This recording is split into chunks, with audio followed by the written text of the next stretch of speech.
Agradecemos por mais essa oportunidade de estarmos aqui nessa noite e que tenhamos um momento de estarmos aqui presentes, atentos a tudo que ouviremos nessa noite e que a espiritualidade possa sempre nos ajudar, intuir a nossa irmã, para que tudo possa correr com muita tranquilidade. Graças a Deus e que assim seja. Com vocês, Sueli falando de Jesus em seu lar. Que tenhamos uma ótima noite de estudos nesse mês de dezembro, onde se comemora o nascimento de Jesus, embora a história diga que não nasceu em dezembro, mas isso não importa. O que importa é a nossa vibração, né? É o nosso pensamento, a nossa vontade de ter mais contato com aquelas mensagens que ele trouxe para nós, que assim o objetivo foi esse, né? Trazer a segunda revelação de Deus para nós. Resumindo aí os mandamentos, os 10 em 2, para facilitar a nossa vida e mostrar que amar o próximo é possível. Ele demonstrou isso com toda a sua grandeza e todo o seu amor, né? Então nós vamos focalizar essa questão de Jesus em seu lar. Nós temos a nossa casa, nem sempre o ambiente está do jeito que a gente espera, muitos conflitos, muita coisa, né? Às vezes acontece independentemente até da nossa vontade, né, do nosso desejo. Então, os conflitos familiares, eles são presença constante em todos os lares. Todos os lares. Só muda de endereço, as causas são as mesmas, os motivos são os mesmos, né? Chega nessa época, a família quer se reunir para fazer a festa de Natal.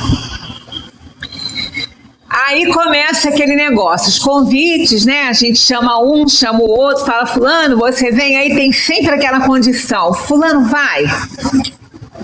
Se fulano for, eu tô fora. Aí começa aquela, sabe? Quase que depois tem que botar uma patrulhinha na porta lá, porque a coisa às vezes fica indomável, né?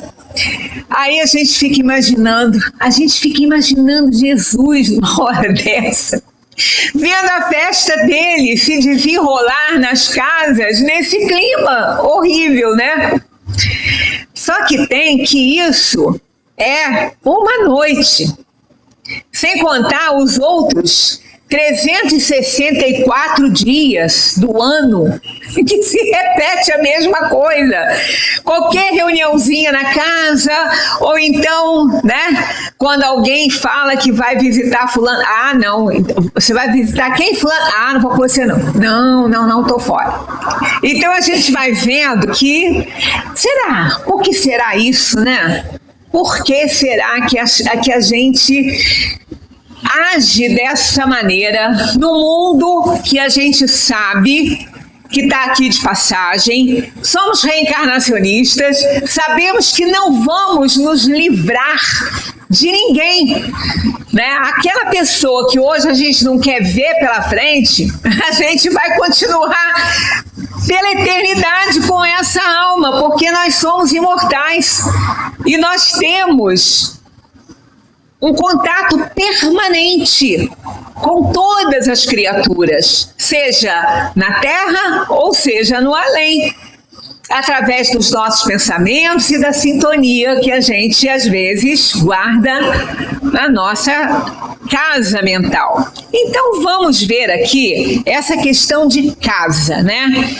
Será que lar é o mesmo que casa? Porque a gente chama de casa, minha casa, né, sua casa e tal. Raramente a gente fala meu lar, né? A gente não fala muito em meu lar. Não, eu estou indo pro meu lar agora. Quase, não, eu tô indo pra casa, quer uma caroninha? Então, a gente já começa aí deixando essa parte de lar de fora do nosso vocabulário, a gente não usa muito. E ela é de uma importância, assim, enorme, né? O que é uma casa? Que a gente vai, a gente sai e retorna à casa onde a gente mora, né? O que é uma casa? Então, vamos ver aqui. É um imóvel, uma estrutura concreta, com paredes, telhado, cômodos, etc. Um espaço físico, com a finalidade de abrigar e proteger pessoas do mundo exterior. Proteger pessoas fisicamente também, né? Tirar a gente da chuva, do frio, do calor intenso, né? Proteger das intempéries. E isso, essa proteção é para quem? É para o corpo. É para o corpo, não é para a alma ali, é para o corpo, né? Tá protegendo do frio, a alma não sente frio, então a gente está protegendo o corpo. Então nós estamos cada vez mais dentro ali da estrutura física, não só do imóvel, da casa, quanto também nossa, né? Quando a gente vê que ela nos protege do calor, então protege o corpo. Tá? Porque a alma não sente nada dessas coisas. Uma casa vai muito além daquilo que a gente vê. Só que a gente não imagina isso, né? A gente vê a casa, arruma a casa, bota do jeitinho que a gente quer. Só que ela vai muito além daquilo que a gente vê, daquilo que a gente faz materialmente falando nela. Vai muito além disso aí. É um ambiente onde vivem pessoas que dormem debaixo do mesmo teto, formando uma massa vibratória que atrai espíritos da mesma sintonia que se alimentam de quê? Dos pensamentos dessas pessoas, das atitudes, das emoções, dos sentimentos, dos conceitos e situações de todos que ali convivem. Então a gente imagina dentro de uma casa, né, sendo família ou não, que às vezes nem é só família. A gente aqui fez uma coisa bem generalizada. Às vezes são amigos que se juntam para morar juntos porque vão estudar, amigas também que fazem isso, ou então a gente coloca mesmo, tem pessoas que até alugam cômodos da casa para pessoas que não pertencem à família. Às vezes não é só aquela família, né, de pai, mãe e filhos. Hoje nós temos várias formas, várias formações de família, e muitas famílias se juntam a essas famílias. Irmãos, cunhados, avós, né, pais.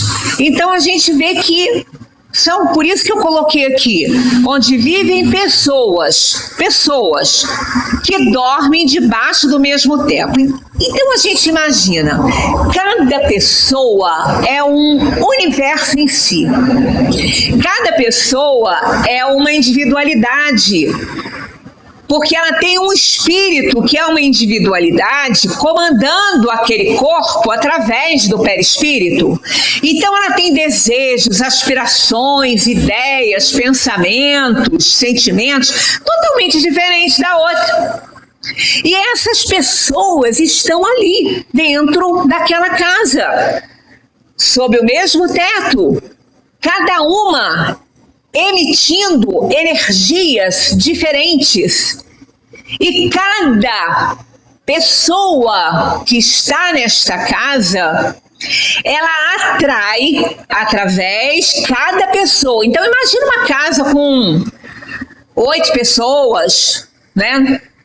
Porque pode ter pai e mãe morando, avós, né, filhos. Então imaginemos cada pessoa, vamos colocar 8, uma média aí de 8 pessoas. Cada uma dessas 8 pessoas com suas vibrações, com essa massa vibratória formada pelos seus pensamentos, pelas suas atitudes, pelas suas emoções, pelos seus sentimentos, pelos seus conceitos e por situações que ela cria para si mesma. Cada uma delas. Imagina as 8 juntas. Né? Imaginemos as 8 situações, os 8 pensamentos diferentes de cada uma das pessoas. E aí não tem como, porque a influenciação espiritual, a gente já falou aqui outras vezes, nós não temos como evitar. Influência espiritual a gente não tem como evitar, ela é um fato na nossa vida. O que a gente pode evitar é uma influência ruim através de bons pensamentos. Mas influência a gente não tem como, porque somos energia ali, e os nossos pensamentos viajam através do fluido cósmico, pelo universo, e nós fazemos atrações dos nossos pensamentos, sentimentos, de tudo. Então, essas outras energias desencarnadas, elas vão se somar às nossas. Se elas não forem boas, se elas não forem energias boas, se os nossos pensamentos não forem ainda iluminados pela superioridade, e na maior parte não são, porque nós estamos no planeta de provação e expiação, porque a gente é espírito inferior. Então a gente tem pensamentos que não são bons. Segundo o professor Sérgio Felipe, os nossos pensamentos estão no umbral. Nossa terra toda, nós estamos no umbral. A gente se preocupa muito, assim, a gente fala assim, meu Deus, eu às vezes ouço o Rogério falar, né, umbral, tô fora, eu não quero saber de umbral. A gente não quer não, só que tem que a gente já tá nele. A gente já tá nele. Porque o que é umbral? Umbral é passagem. A terra é uma passagem. A terra é umbral. A terra é uma passagem. A gente não está aqui, a gente não mora aqui, a gente está passando por ela. Só que tem que os nossos pensamentos, eles não alcançam ainda a luminosidade maior. Segundo o professor Sérgio Felipe, eles não passam das nuvens. Eles só vão até as nuvens e voltam. Eles não alcançam a espiritualidade superior, porque nós estamos num plano de provação e expiação, e nós estamos naquele limite ali, ainda entre o bem e o mal. A gente cai para um lado, cai para o outro. Por isso que ele fala, a gente está todo mundo aqui no umbral. Porque tem hora que a gente está em cima da passagem para o bem e não passa. Aí cai para o mal. Então a gente está naquele limite ali. Vai um pouquinho para lá, um pouquinho para cá. E os nossos pensamentos não passam, segundo ele, das nuvens. Ele usou a metáfora. Se os anjos vivem sobre as nuvens, nós vivemos sob as nuvens, abaixo delas, e os nossos pensamentos não vão muito além. Aí, quem são os espíritos que nós atraímos com os nossos pensamentos que não passam das nuvens? Aqueles que estão no umbral. Igualzinho a nós, aqueles que pensam como nós, aqueles que têm os nossos desejos, as nossas atitudes, os nossos pensamentos, e isso tudo dentro da casa. Então a gente imagina o que tem, a gente não tem ideia quando a gente olha para uma casa, quando a gente olha para a nossa sala, para o nosso quarto, para a cozinha onde a gente se alimenta. Quando a gente está ali, a gente arruma tudo, fica tudo limpinho, tudo bonitinho. Mas será que a dimensão espiritual que está ali está correspondendo àquela limpeza, aquele asseio físico? É com isso que a gente tem que se preocupar. Porque a gente se preocupa muito em limpar a casa. A gente limpa, né? Imagina, todo dia tem que limpar o banheiro.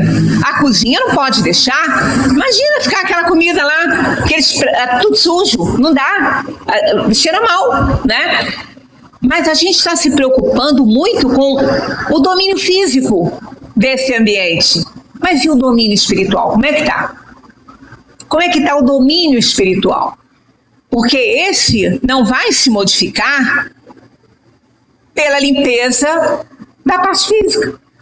Esse vai se modificar quando isso aqui estiver acima das nuvens, né? Quando os nossos pensamentos, os nossos sentimentos forem mais superiores. Aí sim. Então, enquanto a gente estiver abaixo das nuvens aí com o nosso pensamento, na inferioridade em que nós nos encontramos ainda, aí nós vamos ter conflitos. Muitos conflitos.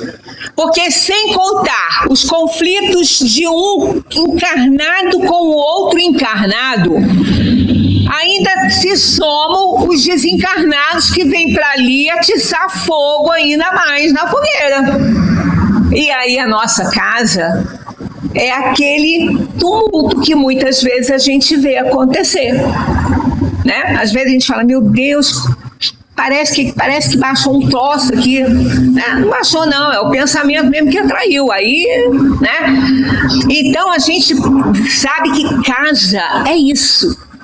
Casa é isso. Uma casa é um território de conflitos de convivência o tempo inteiro. Nós nos conflitamos com o outro, porque o outro pensa diferente, porque o outro quer uma coisa, a gente quer outra. Todo mundo ali dentro da casa. A gente não entra, às vezes, num acordo, a gente não consegue se harmonizar nisso aí, né? Ou se vive uma só pessoa, a gente pode pensar, então é negócio viver sozinho, né?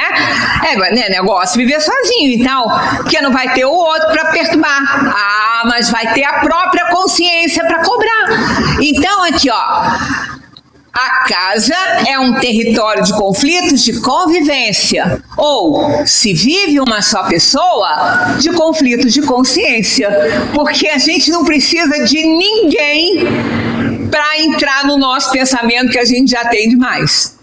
E ninguém para atiçar nossos pensamentos, que a nossa própria inferioridade já faz isso. Aliás, nós somos os nossos maiores inimigos. Os nossos maiores inimigos. Quando a gente ora, a oração dominical que Jesus ensinou, tá lá, não nos deixeis cair em tentação. Jesus não nos ensinou a pedir ao Pai para tirar as tentações da nossa vida. Ele nos ensinou a pedir que Ele nos ajudasse a não cair diante delas, porque nós somos os nossos maiores problemas. Nós é que nos derrubamos diante das coisas, não são as coisas que nos derrubam. Somos nós que nos derrubamos diante dessas coisas. Quando a gente age errado, quando a gente faz o que não deve, quando a gente se deixa levar pelas situações, pela dor, pelo sofrimento, pelas tentações todas que aparecem na nossa vida. Então a gente pede, então quando nós moramos sozinhos, não é por isso que a nossa casa vai ser a harmonia do céu e do paraíso, não. Ela pode ser o inferno na terra, dependendo daquilo que estivermos pensando, dos nossos desejos, né? Dos nossos sentimentos de vingança, de raiva, de ódio. Precisa de ter alguém ali? Precisa de ter um espírito inferior ali? Para quê? Eles vêm. Mas não precisa mais, porque o inferno já está feito. Porque quem fica assim já vive nesse estado infernal. Porque céu e inferno é estado de consciência. Não é outra coisa, não é? Então, uma casa é um território de conflitos de convivência, ou se só vive uma pessoa, de conflitos de consciência e de convivência, né? Onde se traz à tona todos os domínios de luzes e sombras, com os nossos pensamentos, com os nossos desejos, vem tudo à tona, né? Os domínios da luz e os domínios da sombra. Então, a nossa casa, muitas vezes, não é aquilo que a gente gostaria que ela fosse, né? Esse tipo de situação expõe a vida doméstica a condições muito complicadas, muito complicadas. Aí gera aquele conflito entre os irmãos, irmãos que não se dão, é o casal que não está se entendendo, são os filhos que se desentendem com os pais. Olha, nós estamos num palco para fazer o nosso resgate de delitos passados. Agora, vamos ver o que é um lar. O que é um lar? Um lar tem amor, tem sentimentos de bem-querer, tem afeto, boas memórias e o pertencimento que fazem desse espaço um lugar especial e cheio de vida. Um lar vive inundado das experiências vividas e das emoções das pessoas que o habitam, cheio de acolhimento e carinho. Isso é um lar. Então, todo lar é uma casa também, mas nem toda casa é um lar. Talvez porque a gente viva nessa roda viva aí das nossas inferioridades, é que nós não nos habituamos a falar que eu estou voltando para o lar. Eu estou voltando para casa, que é uma carona. A gente não fala, eu estou voltando para o meu lar, que é uma carona. A gente nem sabe falar dessa maneira, não é? Mas é a diferença. Casa e lar são coisas diferentes. Mas como transformar então uma casa em um lar? Atendendo ao pedido que Jesus nos fez. Qual foi ele? Tá aqui, ó. Todas as palestras que eu fiz sobre Jesus esse mês eu trouxe isso aqui, porque isso aqui é fundamental. Sem isso aqui não tem nada. Ele nos fez um convite e a gente não aceita. A gente não aceita. Por quê que a gente não aceita? Porque é a condição que ele impõe. Por conta da condição que ele impõe. Que se fosse só isso aqui, ó. Vinde a mim todos os que andais em sofrimento e vos achais carregados e eu vos aliviarei. Se parasse aqui, a gente aceitava esse convite. Mas a gente não aceita por quê? Pela imposição que vem atrás. Olha só. Ele não foi 0800, ele impôs uma condição para esse alívio. Tomai sobre vós o meu jugo e aprendei de mim que sou manso e humilde de coração. E achareis descanso para as vossas almas. Tá vendo? Para esse alívio acontecer, eu tenho que tomar sobre mim o jugo de Jesus. Eu tenho que aceitar isso e aprender com ele, que é brando e humilde de coração. Então, só quando eu aprender essas lições é que eu vou ter esse alívio que Jesus promete. Ele não promete um alívio pura e simplesmente, ele promete, mas ele impõe esse jugo. Aí ele diz, e achareis descanso para as vossas almas, porque o meu jugo é suave e o meu fardo é leve, porque ele impõe amor. Que foi o que ele ensinou, as lições dele todas foram baseadas no amor. Então é leve, não é pesado, coisa nenhuma. E quando a gente atende a esse chamado, nós começamos a melhorar os nossos pensamentos, os nossos desejos, as nossas aspirações, as nossas atitudes. E aí vai começando a gerar harmonia na família. Porque no lugar da gente botar a faca no peito, a gente dá o abraço.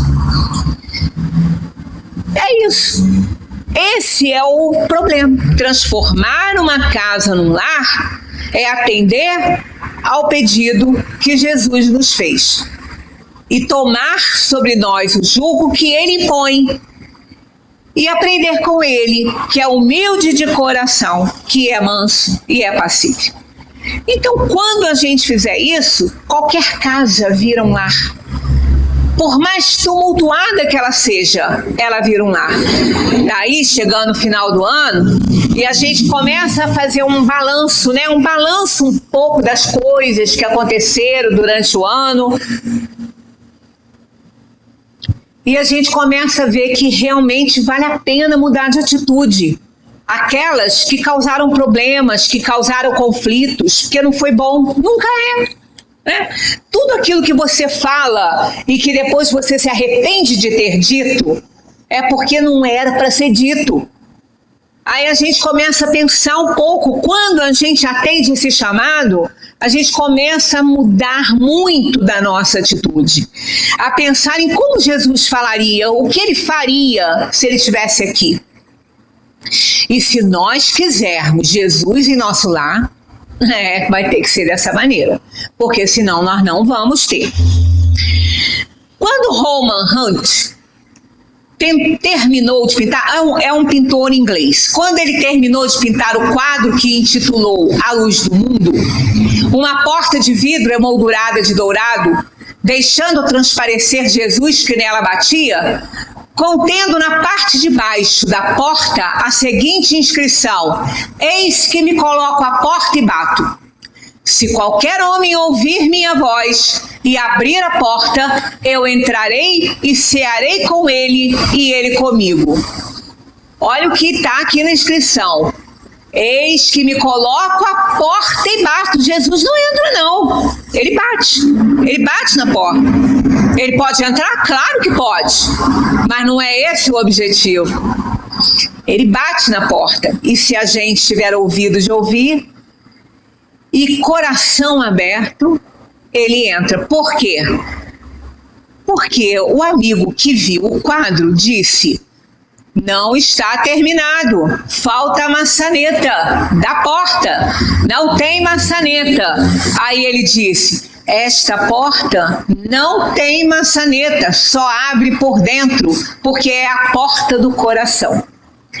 Então aqui está o quadro maravilhoso, pintado por ele, né? Por Roman Hunt. Aqui está a inscrição. Tem vários,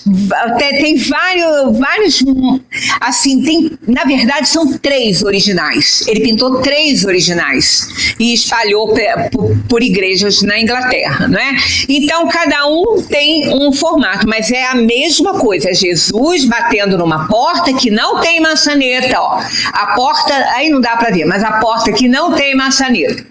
E aqui está a inscrição, e Jesus está carregando uma luz ali, né?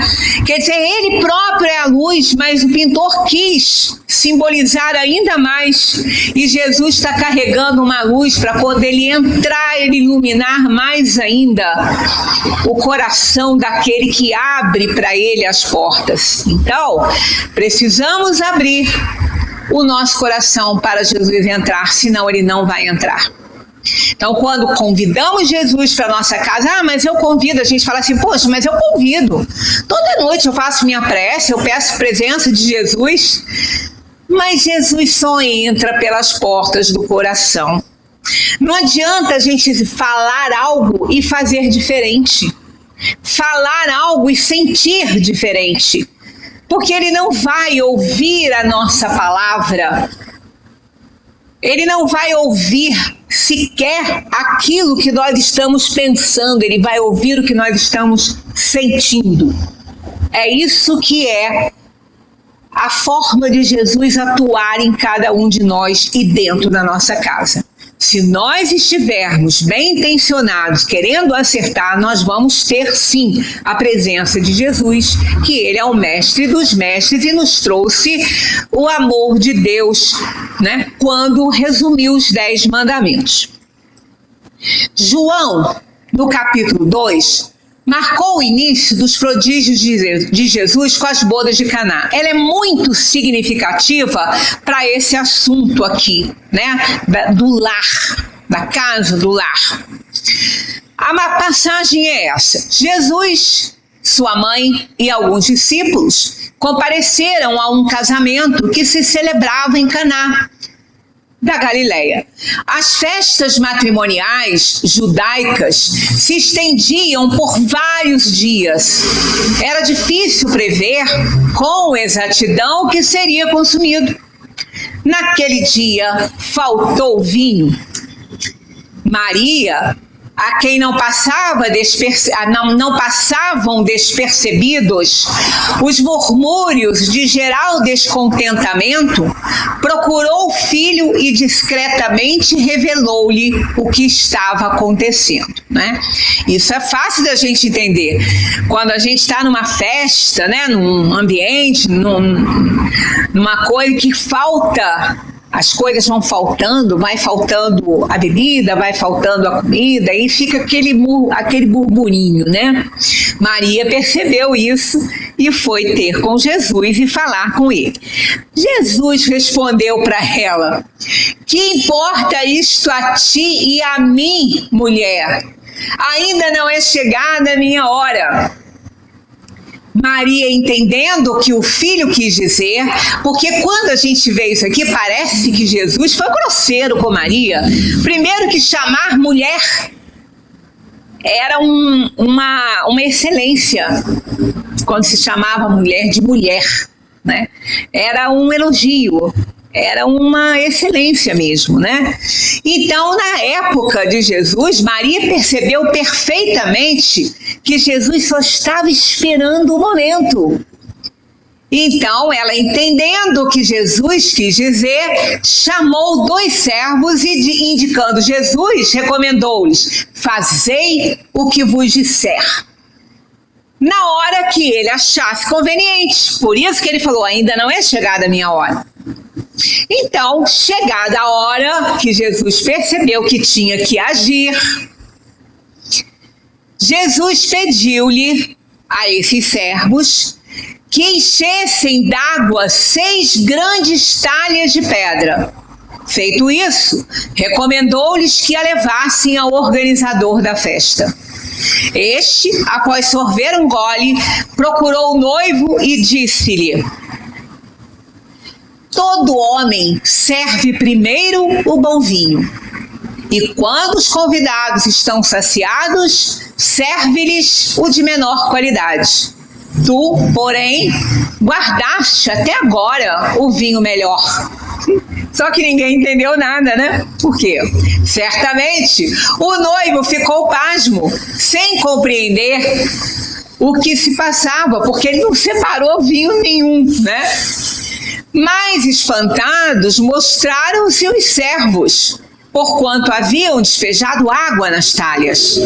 Mas graças à milagrosa transubstanciação operada por Jesus, não haveria vexames para os donos da casa.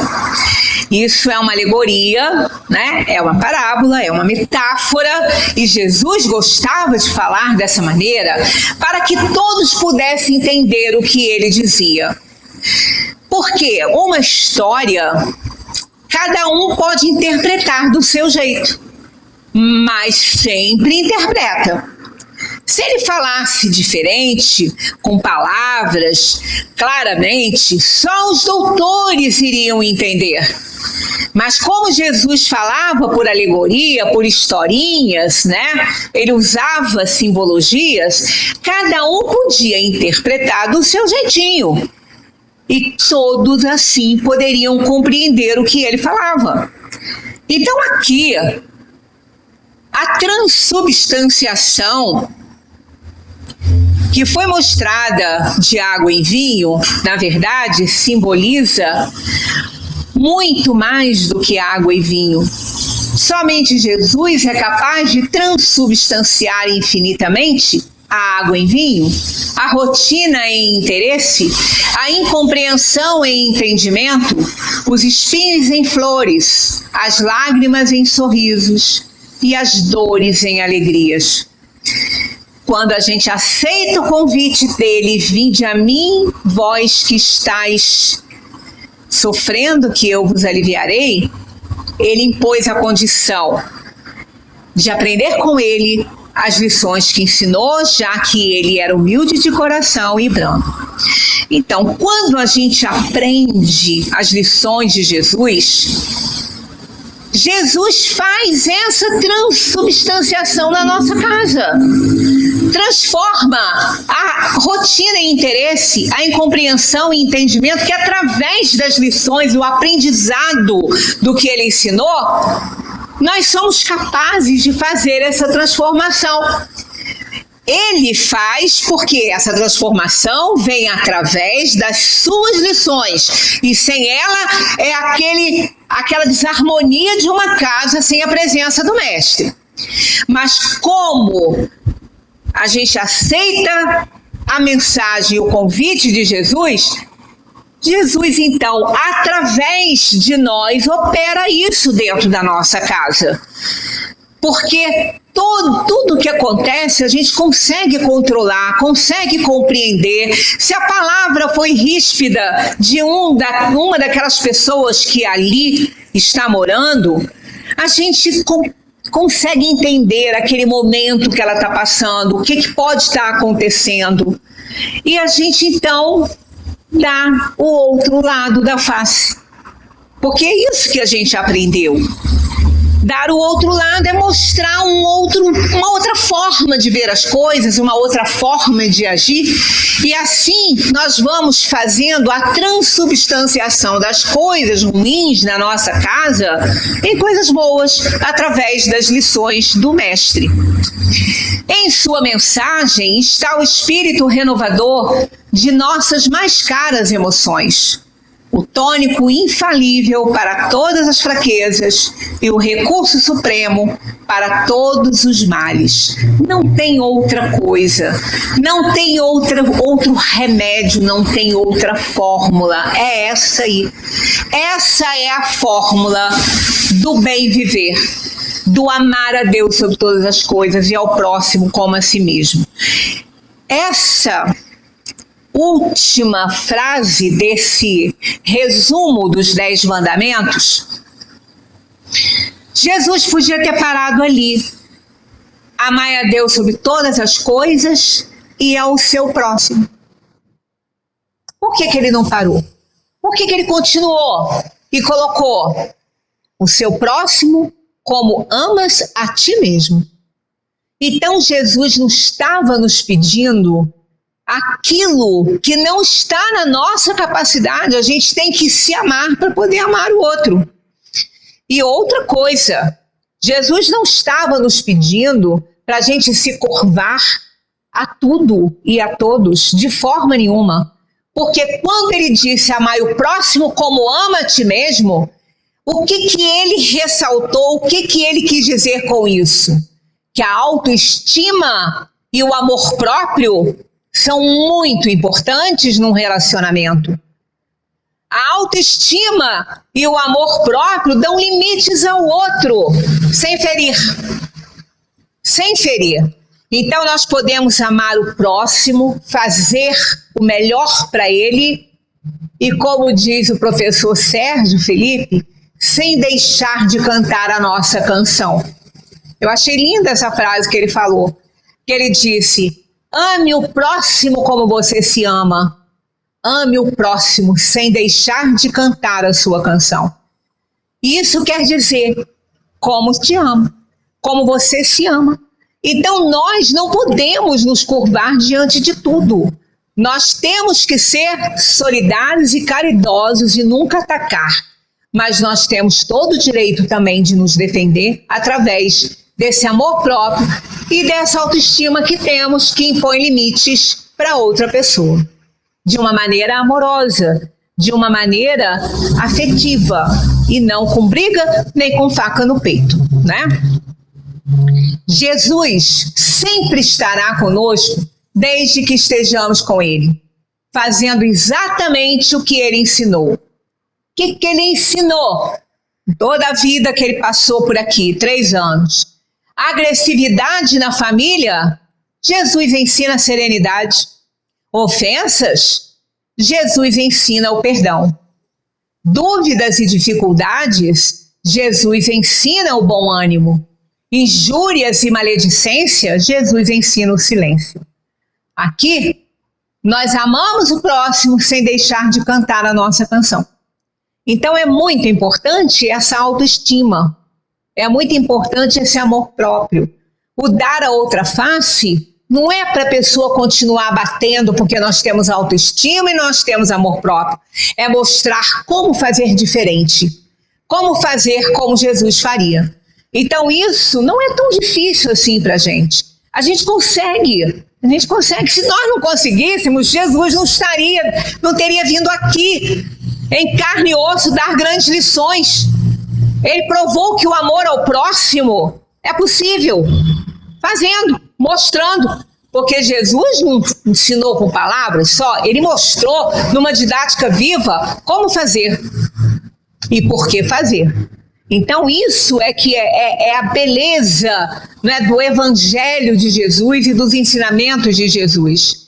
Somente com ele, é possível realizar a família que sonhamos, ainda que em princípio não tenhamos a família dos nossos sonhos. Por que é que a gente não tem a família dos nossos sonhos? Porque a gente não merece, ou porque Jesus não quis, Deus muito menos? Claro que não, né? Olha só, que é uma família enraizada nas vidas passadas de todos aqueles que a compõem.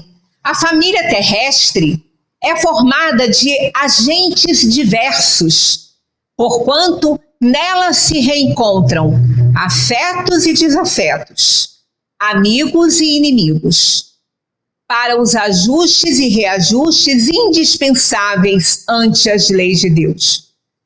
Por isso que a gente não tem a família que a gente sonha, a família dos nossos sonhos, porque nós temos que trabalhar nela, porque nós precisamos nos reajustar com aqueles que a gente ofendeu, que a gente magoou, que a gente explorou. E essas almas vêm junto na família, nos laços consanguíneos e naqueles laços de afeição que é a família que casa com a família consanguínea.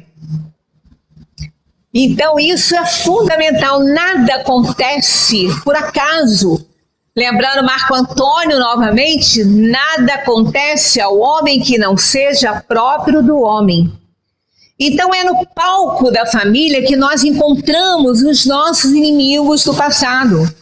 E é tão notável isso, é tão nítido, quando a gente olha para um familiar, para um irmão, uma família grande de vários irmãos, a gente olha para um e fala, parece que a gente já viveu séculos juntos e desenvolvemos uma afeição muito grande. Aí olha para o outro e fala, meu Deus, nem parece meu irmão.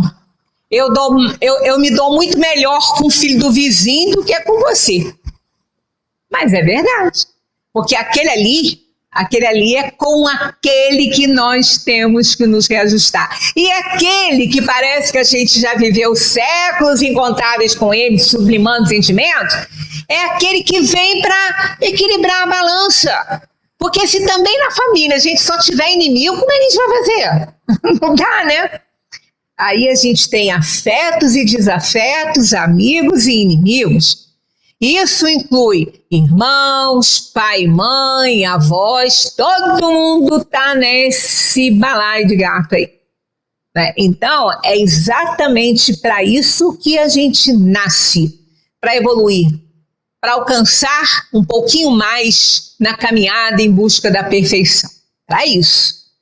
Então, a gente tem que fazer o esforço, tem que atender o convite de Jesus e fazer da nossa casa um lar, para que a gente possa fazer um resgate das nossas dívidas e sair vitorioso daqui, né? Assim, Deus nos coloca no palco da vida, junto àqueles com os quais teremos que nos reajustar, em cumprimento à lei de causa e efeito.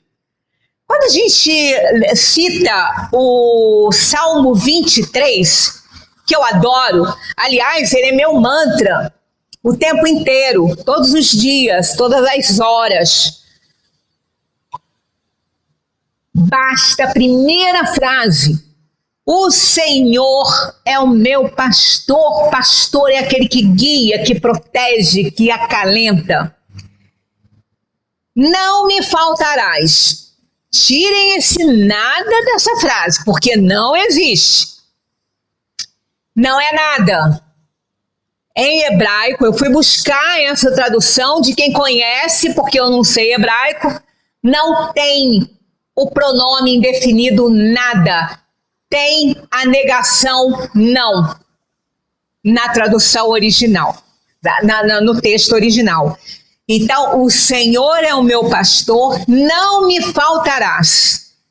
Não me faltarás. Isso aí é um mantra na nossa vida, deve ser. Porque isso é a maior prova de fé e confiança que a gente pode oferecer na nossa pequenez ainda, né? Mas tem lá um parágrafo que diz assim: preparas-me uma mesa perante os meus adversários, unge a minha cabeça com mel, e eu estarei feliz. Isso é o quê? Isso aqui, ó. Isso aqui. Assim, Deus nos coloca no palco da vida junto àqueles com os quais teremos que nos reajustar em cumprimento à lei de causa e efeito. Então é isso aí. Nós estamos numa mesa perante os nossos adversários. E quando Davi pediu a unção de Deus, ele estava pedindo a proteção de Deus. Que Deus o protegesse nesse momento de provação e expiação, de resgate com os nossos desafetos. Então a gente vê isso no 23 e vê isso em todo o Evangelho de Jesus, né? A doutrina espírita adverte que é preciso muito cuidado nas questões familiares, evitando deserções ou omissões, sob alegações de que determinado familiar não corresponde às nossas expectativas ou conturba a nossa existência. Talvez nosso compromisso seja com ele. Nosso maior compromisso seja justamente com aquela pessoa que a gente quer omitir, que a gente quer que saia da nossa vida. Ah, eu não aguento fulano. Ah, eu não consigo conviver com fulano. Amigo, não foi por acaso que fulano nasceu ali junto com você, não. Aquele é seu grande adversário. É com ele o seu maior trabalho, a sua maior tarefa. Então é exatamente isso. Preparas-me uma mesa perante meus adversários e unge a minha cabeça com mel. Ungir é pedir a proteção de Deus diante dessa difícil tarefa de enfrentar aquele inimigo que não é do passado, continua sendo no presente o nosso grande inimigo. E cabe a nós, na atual encarnação, dar cabo dessa inimizade. Trabalhar isso. Pelo menos, se a gente não consegue amá-lo, pelo menos vamos deixar de odiá-lo. Já é um grande passo. Todo passinho à frente é importante na nossa encarnação, porque a gente veio para cá para evoluir. A doutrina espírita, então, adverte com todo fervor sobre isso. Talvez nosso compromisso maior seja com aquele que a gente quer ver distante de nós. Jesus oferece a fórmula ideal para a paz em família, para que uma casa se torne um lar. Amor e caridade. Parece chover molhado, né? Mas é isso aí, não tem outra forma. A caridade é a ginástica diária que sustenta o amor entre os principais, e onde os principais exercícios são compreensão, tolerância, atenção, respeito e renúncia. Olha, todo lado que a gente olha tem uma academia, já repararam? Lá na minha rua tem 4. E é pequena a danada da rua, hein? Tem 4. Gente, o que tem de academia, o que tem de gente querendo ficar saradinho de corpo, principalmente quando vai chegando o verão, quem tá querendo... Olha, tem uma que fica aonde eu tenho uma garagem alugada ali, é CrossFit. Eu olho para ali para dentro, aquelas pessoas estão levantando cada peso, que eu não sei como é que elas aguentam, tudo para cuidar do corpo, mas e da mente? E do espírito? A gente se preocupa com isso? Tem que se preocupar dos dois lados. Preocupe-se com o corpo, mas preocupe-se principalmente consigo. Quem é você? Você é um espírito, é uma individualidade que está numa experiência terrena, usando um corpo físico que merece toda a sua atenção, mas que também não pode ser mais importante do que a alma, do que o espírito. Vamos pegar peso? Vamos, precisa, o corpo precisa, mas vamos também exercitar. Botar músculo na alma, se isso pode ser, né? Se for possível, através disso aqui, ó. Porque a compreensão ensina a perdoar, a tolerância ensina a aceitar, a atenção ensina a dialogar, o respeito treina a educação e a renúncia ensina a doar. Se a gente faz esforço lá para pegar peso, vamos fazer esforço para treinar isso aqui. Para treinar isso aqui, para adquirir compreensão, tolerância, atenção, respeito e renúncia, para a gente poder sarar a alma. Porque essa é que vai, o corpo, ó, depois vai ser decomposto pela terra ou pelo fogo. Mas a alma não, a alma segue. E se ela não chegar saradinha do outro lado, nós vamos permanecer naquilo que a gente chama de umbral. É uma região geográfica? Jamais. Não existe. É um estado de alma, de desejos, sentimentos, atitudes inferiores, que não vão além das nuvens, não passam dela. Então a gente precisa chegar lá saradinho, cheio de compreensão, tolerância, atenção, respeito e renúncia. Aí sim, nós passaremos das nuvens e não estaremos mais naquele limite, naquela soleira entre a matéria e o espírito. Nós estaremos na dimensão espiritual, que é o que realmente importa. Da mesma forma que Jesus evitou o vexame da falta de vinho para os donos da casa, Jesus evitará o vexame da falta do amor no lar. Daí a moral daquela parábola. Não foi misturar água, né, para fazer vinho. De jeito nenhum. Foi fazer o quê? Foi evitar o vexame. O vexame da falta de amor no lar. Aquela parábola é para isso aí, ó. Foi apenas uma simbologia. Então, com Jesus, nós vamos evitar o vexame de ter a nossa casa tumultuada pela inferioridade, pela falta de amor. Só com ele, porque não tem outro caminho, né? Jesus foi o modelo mais perfeito que Deus colocou no mundo para ser seguido por nós.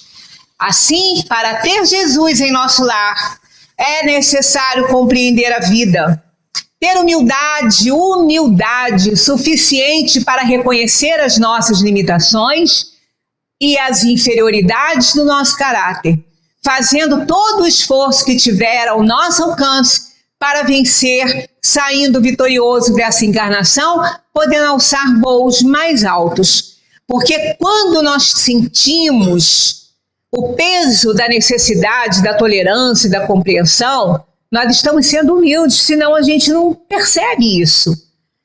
Aquele que é arrogante, orgulhoso, ele não percebe isso, ele acha que ele está com a razão, mas não está. Então a humildade é o primeiro passo para reconhecer que aquele que erra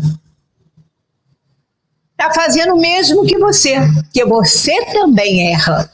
Então, se você reconhece o seu erro, compreenda o erro do outro, assim como você quer que compreenda o seu. Lá no Pai Nosso também tem esse pedido. Perdoai os nossos inimigos, assim como nós perdoamos a quem nos tem ofendido. Inimigos não, perdoa as nossas dívidas, assim como nós perdoamos a quem nos tem ofendido. Aí a pessoa fala assim, mas a gente não perdoa. Exatamente. Ali o pedido é esse, perdoa a mim como eu perdoo o outro. Se eu não dou perdão ao outro, eu também não vou receber o perdão de Deus. Porque é na mesma proporção. Perdoa as minhas faltas, assim como eu perdoo as faltas do outro. Então, se eu sou humilde de coração para perdoar as faltas do outro, aí eu tenho o direito de pedir também o perdão de Deus. Para a gente encerrar, vamos aqui a uns conselhos de Gandhi. Tenha sempre bons pensamentos, porque os seus pensamentos se transformam em suas palavras. Tenha boas palavras, porque as suas palavras se transformam em suas ações. Tenha boas ações, porque as suas ações se transformam em seus hábitos. Tenha bons hábitos, porque os seus hábitos se transformam em seus valores. Tenha bons valores, porque os seus valores se transformam no seu próprio destino. Quem disse isso foi Gandhi. E se nós cultuarmos bons pensamentos, nós estaremos formando um ótimo destino para cada um de nós. E quando daqui a gente partir, a gente vai levar na nossa bagagem uma alma saradinha, toda fortalecida pelo amor de Jesus. Amar a Deus acima de todas as coisas e ao próximo como amas a ti mesmo. Então, se você não se ama, aprenda a se amar, porque a caridade começa em você. Seja indulgente e caridoso com você também, porque você ainda é um espírito inferior, está no caminho, mas ainda não chegou lá. Então, se perdoe. Ame-se para que você possa amar o seu próximo. Muita paz para todos e um Feliz Natal para todos vocês. Agora só devo vê-los em janeiro. Tenham uma ótima festa de fim de ano com o coração repleto de amor para receber Jesus na casa de cada um aqui presente. Muita paz.